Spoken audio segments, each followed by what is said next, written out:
하나님이 이 모든 말씀으로 말씀하여 이르시되 나는 너를 애굽 땅 종되었던 집에서 인도하여 낸 내 하나님 여호와니라. 너는 나 외에는 다른 신들을 내게 두지 말라. 아멘. 자, 오늘 3월 세 번째 주일 맞아 함께 읽은 출애굽기 20장 1절로부터 3절까지 말씀을 통해서 오늘의 십계명 첫 번째, 나 외에 다른 신들을 내게 두지 말라 라는 말씀으로 함께 말씀을 나누겠습니다. 자, 지난 시간까지 우리가 요셉의 이야기를 함께 살펴보았어요. 구약의 예수님의 전형적인 모형, 그림자입니다. 그래서 우리의 삶과 신앙의 롤모델, 역할 모델, 그 요셉을 함께 살펴보았어요. 그래서 우리도 그 요셉처럼 모든 영역에서 한번 좀 자라보자, 이제 그런 마음을 함께 나누었습니다. 자, 오늘부터는 새로운 말씀을 나누게 됩니다. 바로 십계명이에요. 우리가 잘 아는 이 십계명 말씀을 좀 함께 살펴보려고 합니다. 지금 수요 예배 중에는 이제 출애굽기 강해하고 있어요. 최근에 이제 출애굽기 20장에 들어섰는데, 출애굽기 20장에 보면은 이 십계명, 이제 모세가 시내산에서 하나님께 십계명을 받는 장면이 나와요. 근데 수요 예배의 특성상 그 각 계명을 하나씩 나누기에 좀 어려움이 있더라고요. 그래서 좀 아쉽기도 하고 해서 좀 이 말씀을 한 계명씩 좀 나누면 좋겠는데 언제 하면 좋을까 제가 생각하다가 이제 주일 이 시간을 좀 잡게 되었습니다. 그래서 오늘부터 이 십계명 말씀을 좀 함께 살펴보겠는데, 오늘의 관점에서 이 십계명을 좀 다시금 바라보는 그런 의미입니다. 여러분, 이 십계명을 떠올리면 어떤 느낌이 드세요? 어떤 마음, 어떤 이미지가 먼저 떠오르십니까? 여러분 어떠세요? 십계명 하면 대부분 이러지 않을까? 지켜야 할 어떤 규칙, 성도로서의 의무, 무거운 어떤 짐, 이런 의미로 다가오지 않을까, 이제 그런 생각도 들어요. 저도 어려서 세례 받기 전에 이 십계명을 외웠던 기억이 있어요. 그 외우느라고 참 고생했다, 이제 그런 생각이 듭니다. 왜 십계명을 떠오르면 이와 같은 무거움이라 있지, 짐이라 있지, 의무라 있지, 이런 부정적인 이미지가 먼저 떠오를까? 제가 생각해 보니까 이런 이유 때문인 것 같아요. 먼저는 그 단어 자체가 이제 그런 마음을 가져다 줍니다. 십계명, 열십에 경계할 계에 명할 명자이잖아요. 10가지 경계하면서 명한 어떤 명령, 계율, 그런 뜻을 가지고 있어요. 영어로도 마찬가지입니다. 10 commandments. 그러니까 10가지 명령인 거죠. 그러다 보니 어찌 됐든 이제 명령이라고 하니까 그런 느낌이 드는 거죠. 내용상으로도 그런 것 같아요. 그 내용을 보면은 하라, 하지 마라, 이런 내용이잖아요. 그러니까 좀 강제성을 느끼는 거예요. 그러니까 부담감을 가지는 것입니다. 그러나 원래 성경에 이 십계명이라는 단어가 이제 세 곳에만 등장하거든요. 출애굽기 34장 28절, 신명기 4장 13절, 신명기 10장 4절에 명확하게 십계명이라고 되어져 있는데, 사실은 원문에는 그렇게 되어 있지 않아요. 히브리어로 아세레트 하데바림인데 원 의미는 10개의 말씀이라는 뜻입니다. 명령, 계율, 그런 뜻이라기보다는 10개의 하나님의 말씀이라는 뜻을 가지고 있어요. 그래서 신학적으로는 영어로 이 십계명을 Ten Commandments라고 부르기보다는 데칼로그라고 부릅니다. 이것은 헬라어 데칼로고스에서 온 거거든요. 데카, 열이라는 뜻이에요. 로고스, 말씀이라는 뜻입니다. 그러니까 어떤 명령과 계명의 개념보다는 이제 하나님의 말씀이라는 의미가 이제 더 크다고 생각을 하시면 되겠습니다. 그래서 오늘부터 이제 우리가 이 십계명을 좀 살펴보겠는데, 십계명을 통해서 하나님께서 또 특별한 은혜, 예비하신 은혜 주시기를 바랍니다. 자, 오늘은 첫 번째 시간이에요. 십계명의 서론적인 측면과 이제 첫 계명을 좀 함께 살펴보겠습니다. 먼저 이렇게 시작하고 싶어요. 십계명은 하나님이 그 백성에게 주신 이제 말씀이라는 거예요. 서론에 담겨진 내용입니다. 자, 오늘 본문 1절과 2절을 보면 하나님이 이 모든 말씀으로 말씀하여 이르시되 나는 너를 애굽 땅 종 되었던 집에서 인도하여 낸 내 하나님 여호와니라. 여기 십계명의 서론에는 아주 중요한 핵심 포인트, 관점이 지금 담겨져 있습니다. 그러니까 이 십계명이라는 이 말씀은 그저 진공 상태에서 뚝 떨어진 말씀이 아니라는 거예요. 하나님이 그 백성에게 주신 말씀이라는 것입니다.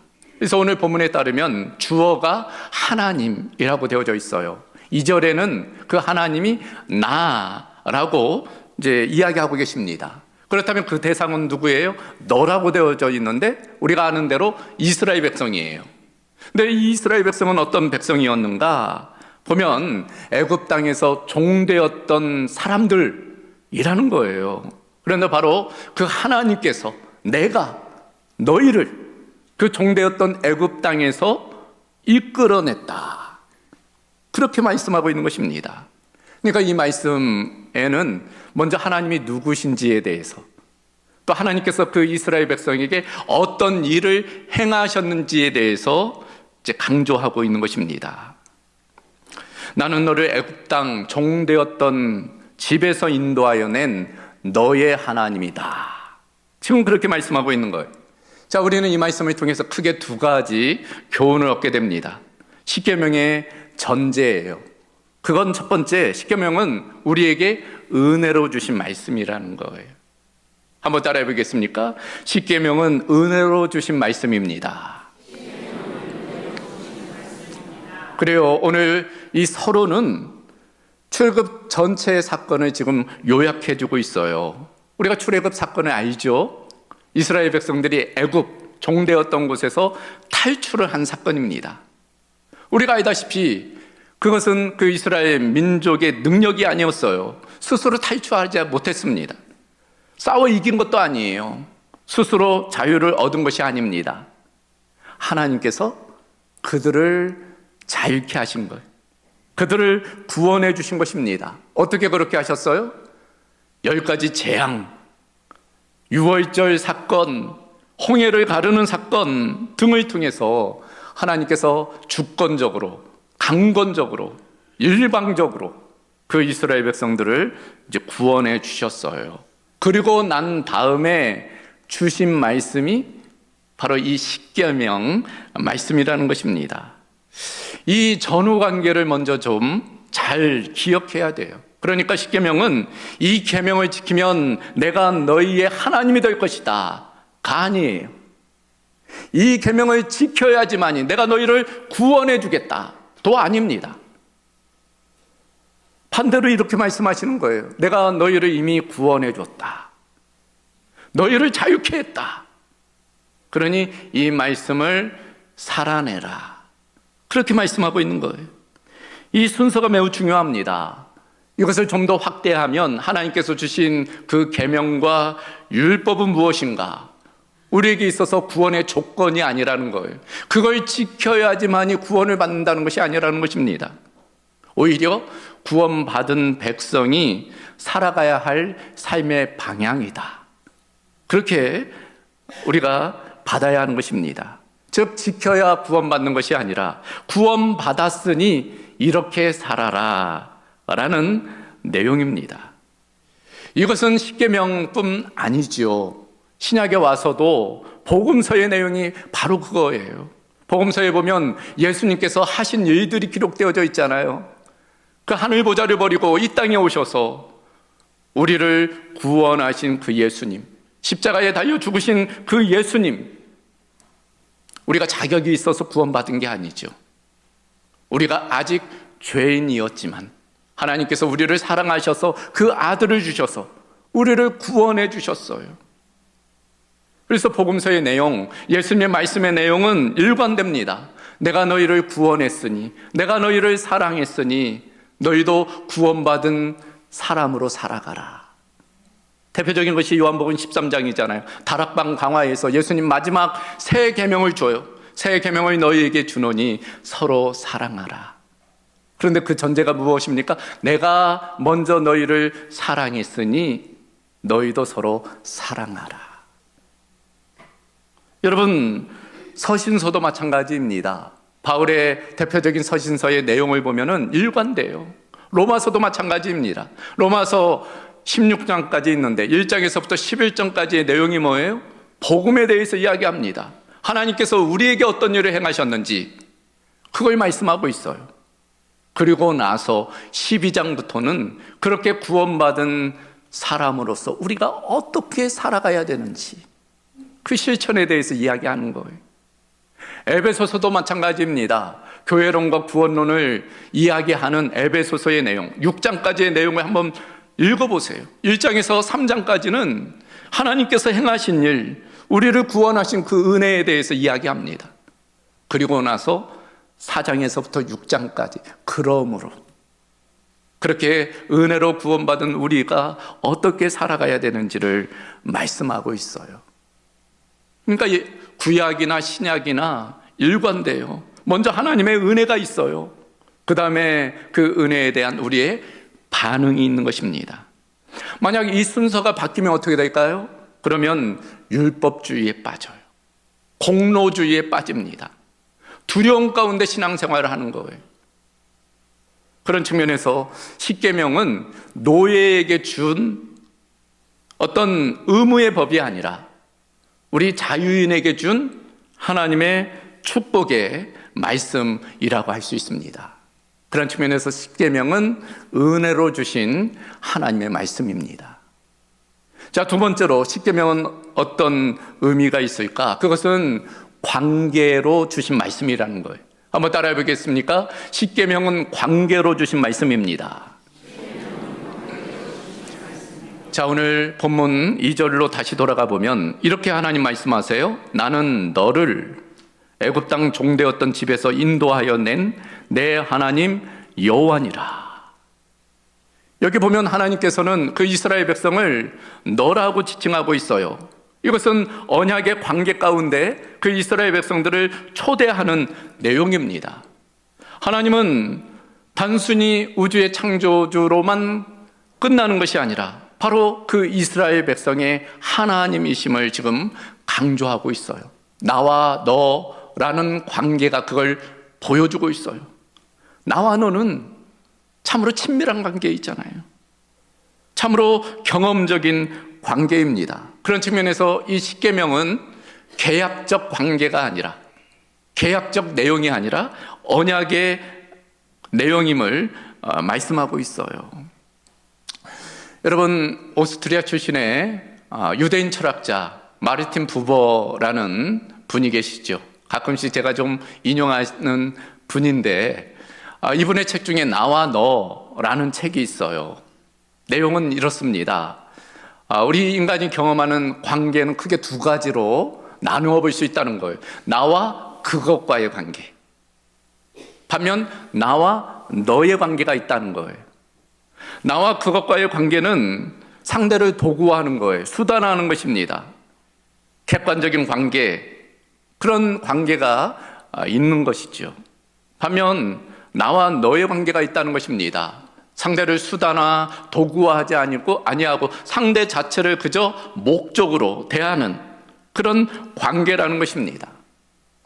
오늘 하나님께서는 그 이스라엘을 향해 너라고 부르고 있어요. 친밀함입니다. 인격적인 관계, 언약적인 관계를 의미하고 있어요. 바로 그 언약의 관계로 이스라엘 백성을 초대하는 거예요. 하나님이 어떤 하나님이세요? 오늘 본문에 보면 여호와 하나님, 하나님의 이름은 여호와예요.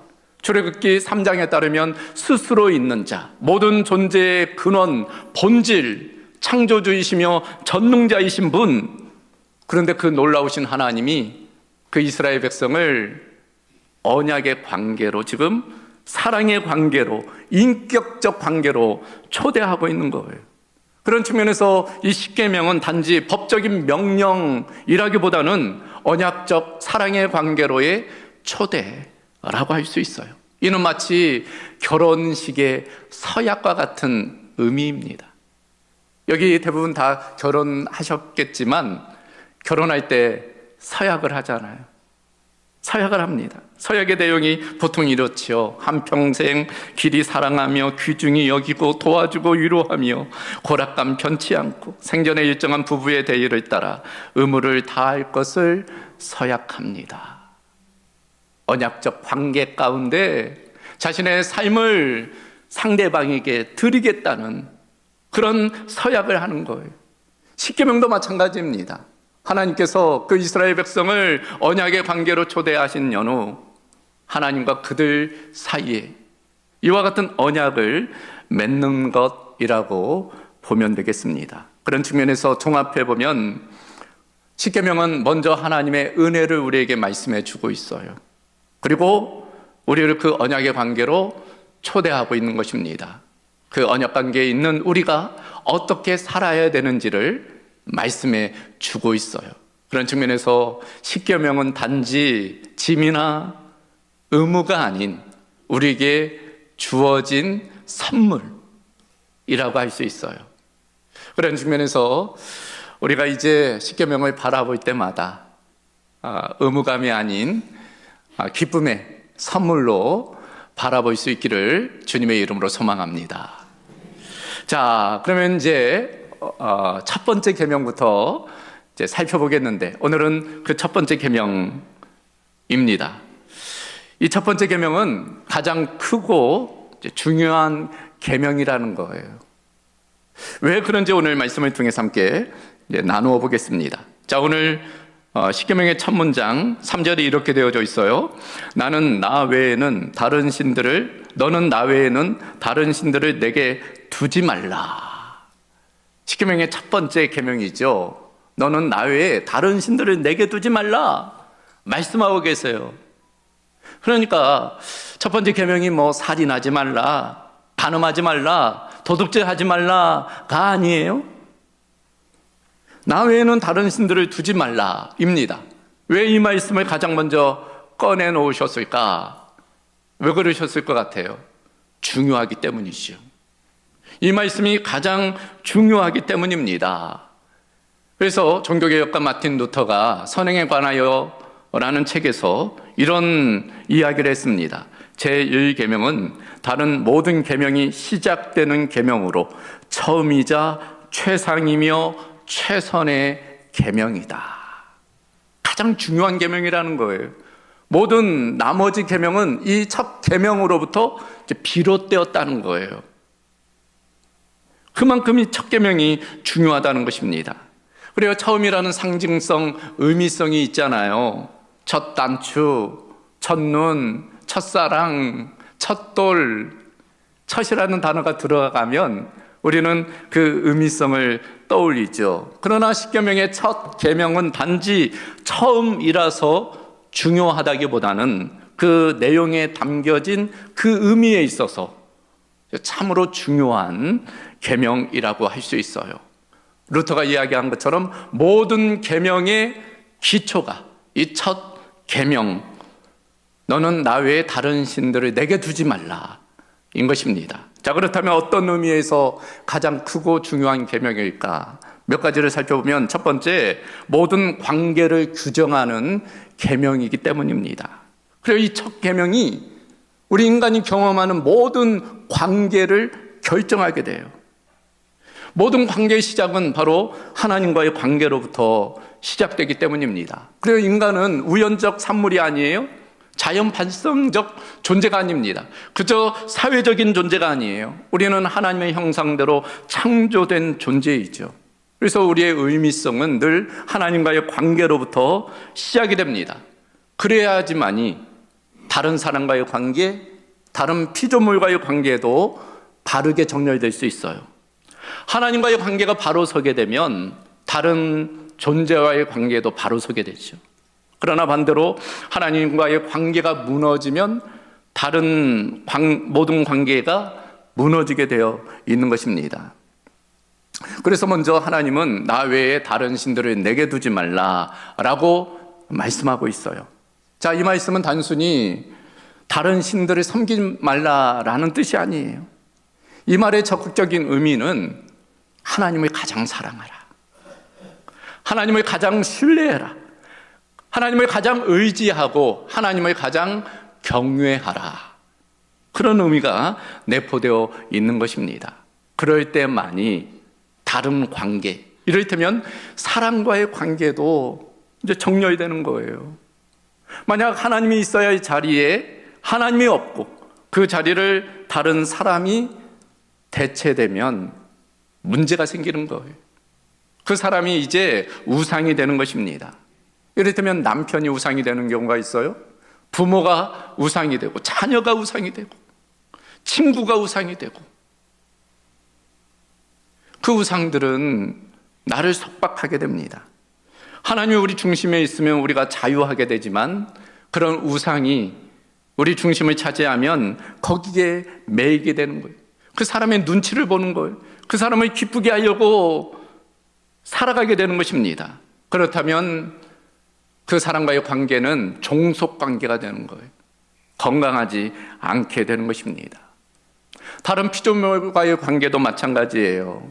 하나님이 있어야 할 자리에 다른 피조물이 그 자리를 차지하면, 이를테면 돈이 차지한다거나 성공이 차지한다거나 명예가, 쾌락이 차지한다면 그것은 이제 하나님께서 우리에게 주신 선물이 아니라 우상이 되는 것입니다. 그런 측면에서 이 첫 번째 계명은 단순히 하나님을 섬기라는 계명을 넘어서서 모든 관계를 규정하는 데 중요한 계명이에요. 삶의 전체의 질서를 부여하는 계명이기 때문입니다. 자, 두 번째로 이 첫 계명이 가장 크고 중요한 이유, 모든 죄의 뿌리를 다루는 계명이기 때문이에요. 그래요. 여러분, 성경은 죄의 본질을 그저 도덕적인 실패로 보지 않아요. 어떤 단순한 나쁜 행동으로 여기지 않습니다. 죄의 근원은 행동 이전에 관계에 두고 있어요. 하나님에 대한 태도에 두는 것입니다. 그러니까 죄의 본질은 이런 거예요. 하나님을 존중하지 않는 것입니다. 하나님을 신뢰하지 않는 거예요. 하나님을 사랑하지 않는 것. 그게 바로 진정한 죄라고 할 수 있어요. 그러니까 하나님에 대한 태도, 그 태도가 죄의 근원입니다.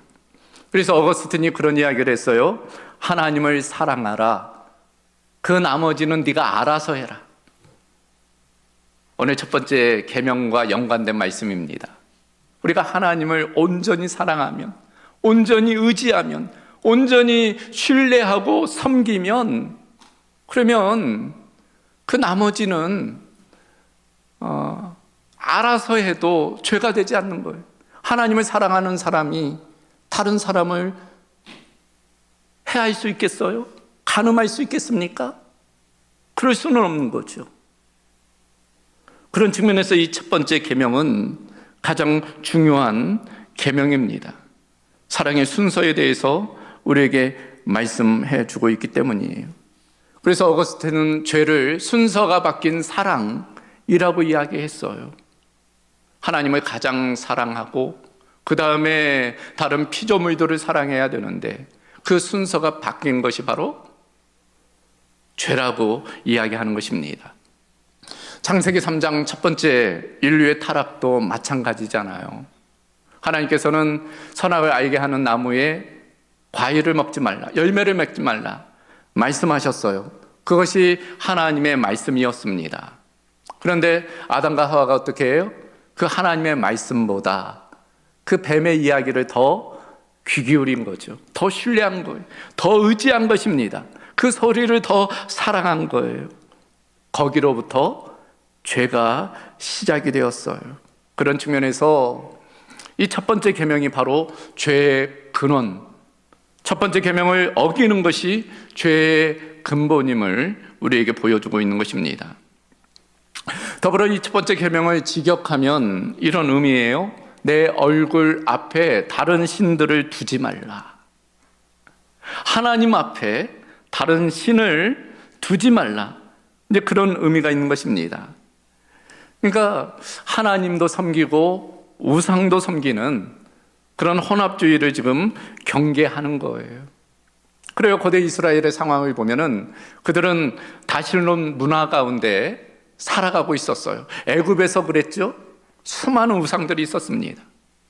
가나안 땅도 마찬가지예요. 바알과 아세라라는 우상이 있었어요. 그러다 보니 이스라엘 백성들은 하나님도 섬기고 또 바알도 섬기는 그런 혼합주의적인 이제 모습을 보이게 된 것입니다. 하나님은 그것을 허용하지 않는 거예요. 오직 하나님만을 사랑하고 섬길 것을 요청하고 있는 것입니다.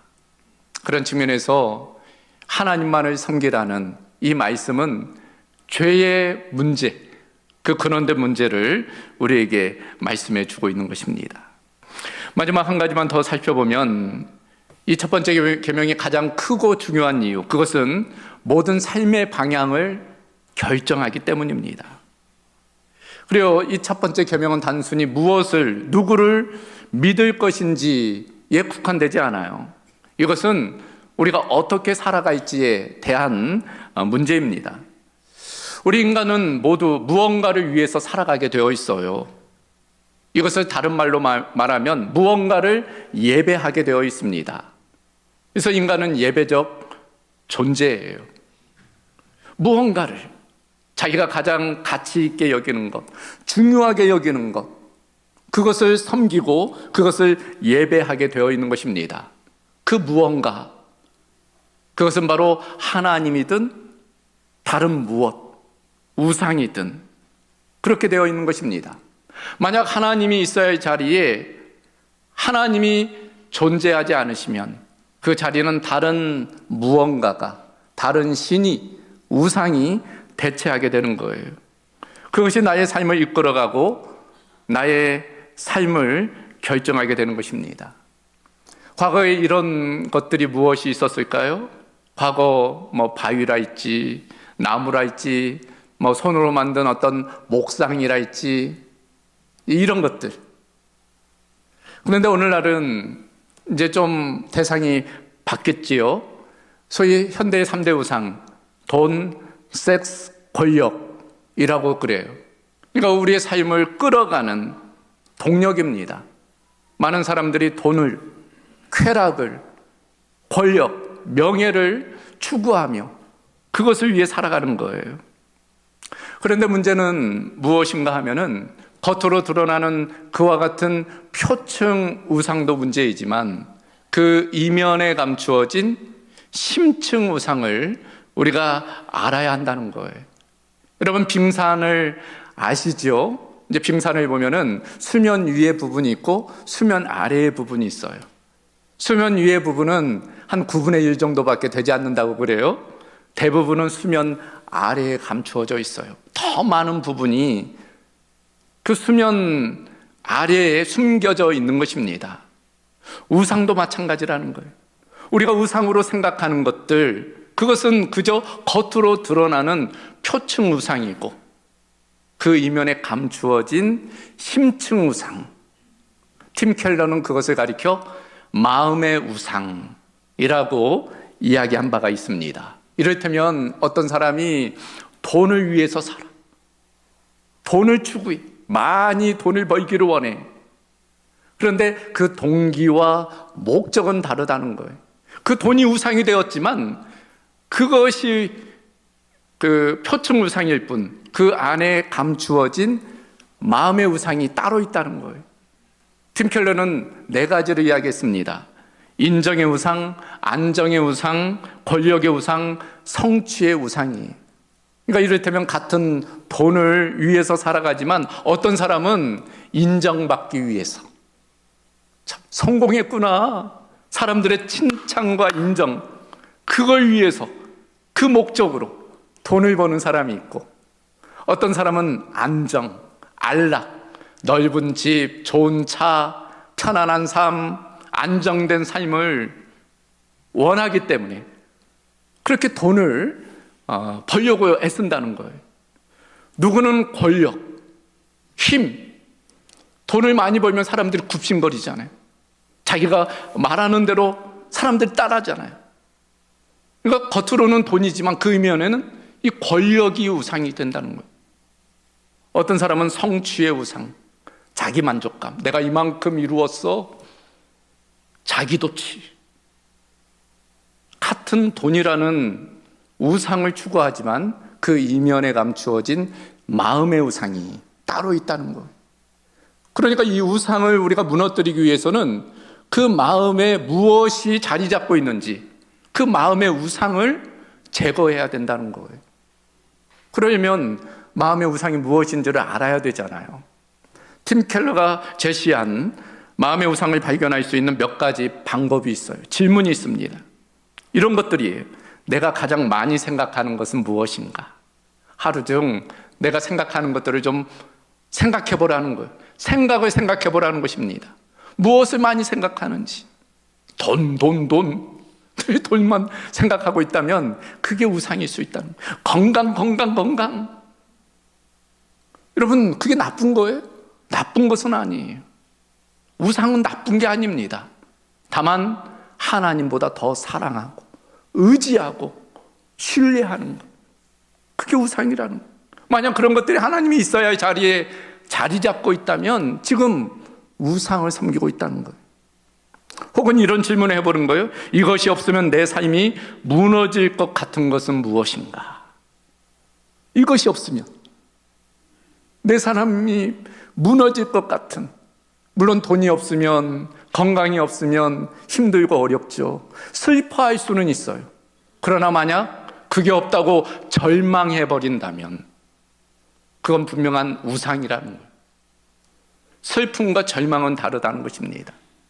불편함과 절망은 다르다는 거예요. 혹은 이런 겁니다. 내가 가장 두려워하는 것은 무엇인가? 두려움은 자신 안에 있는 우상을 가장 잘 발견할 수 있는 방법이라는 거예요. 실패가 두려운가? 가난이 두려운가? 사람의 비난이 두려운가? 그러면 그것이 우상이 될 수 있다는 것입니다. 나는 무엇을 통해 나의 가치를 느끼는가? 직업을 통해? 가정을 통해? 학벌, 재산을 통해? 내가 가장 쉽게 분노하는 이유는 무엇인가?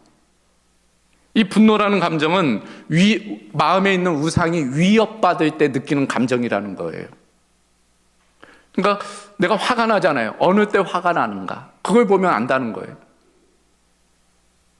나는 무엇을 통해 안정감을 얻는가? 어느 때 마음이 평안한가?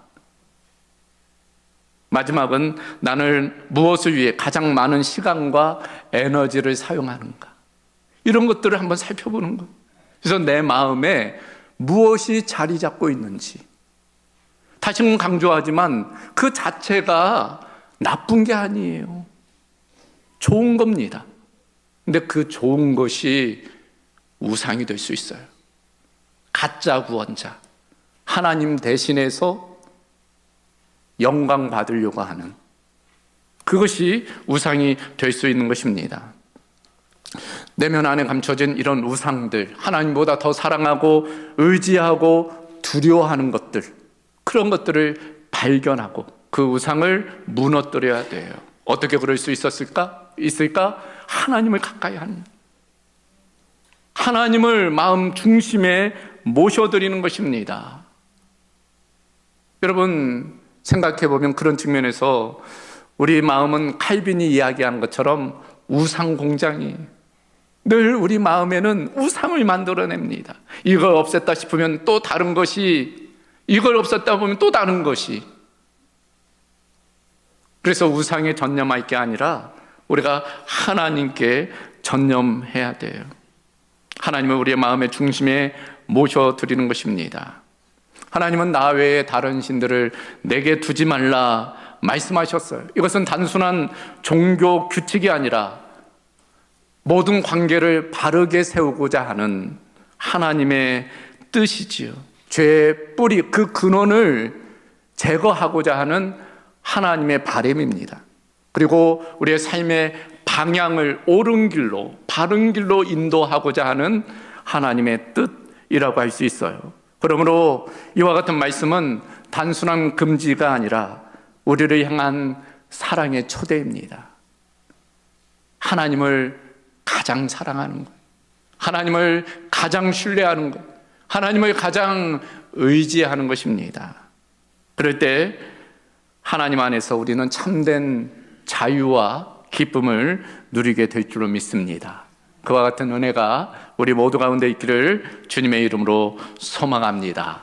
자, 오늘 말씀을 정리합니다. 오늘 십계명의 서론과 첫 번째 계명을 함께 살펴보았어요. 이 십계명은 하나님께서 그 백성에게 주신 말씀이에요. 은혜로 주신 말씀입니다. 언약적 관계 가운데 주신 말씀이에요. 그러므로 의무나 짐이 아니, 이걸 지켜야지만이 우리가 하나님의 백성이 된다거나 구원을 받는다거나 그렇다기보다는 먼저 은혜로 구원받은 우리가 감사로, 기쁨으로 행해야 될 사랑의 실천이라고 할 수 있어요. 그때 하나님께서 가장 첫 계명으로 그 무엇보다도 나 외에는 다른 신들을 내게 두지 말라 말씀하셨습니다. 우리가 하나님을 우리 삶의 주인으로 모셔드릴 때 모든 관계가 정렬되고 우리가 모든 죄의 유혹으로부터 벗어나고 또 우리 삶에 하나님께서 주시는 은혜가 풍성케 될 줄로 믿습니다. 그런 은혜가 우리 모두 가운데 있기를 주님의 이름으로 소망합니다. 하나님 감사합니다. 오늘로부터 시작된 십계명 말씀이 또 우리에게 짐이나 무거움이나 또 부담이 되지 않게 하여 주시고 하나님께서 은혜로 주신 이 말씀, 언약의 관계 가운데 주신 이 말씀을 우리가 기쁨으로 살아내는 은혜가 있게 하여 주시옵소서. 무엇보다도 그 중심에 하나님 아닌 다른 것들을 사랑하거나 섬기거나 또 의지하지 말라 말씀해 주셨으므로 하나님이 계셔야 할 자리에 다른 어떤 사람이나 또 명예나 권력이나 어떤 것들을 두지 않게 하여 주시고 오직 먼저 하나님을 더 깊이 사랑하고 의지하고 신뢰하며 또 살아가는 은혜가 있게 하여 주시옵소서. 모든 것 주께 의탁하오며 우리 주 예수 그리스도의 이름으로 기도하옵나이다. 아멘.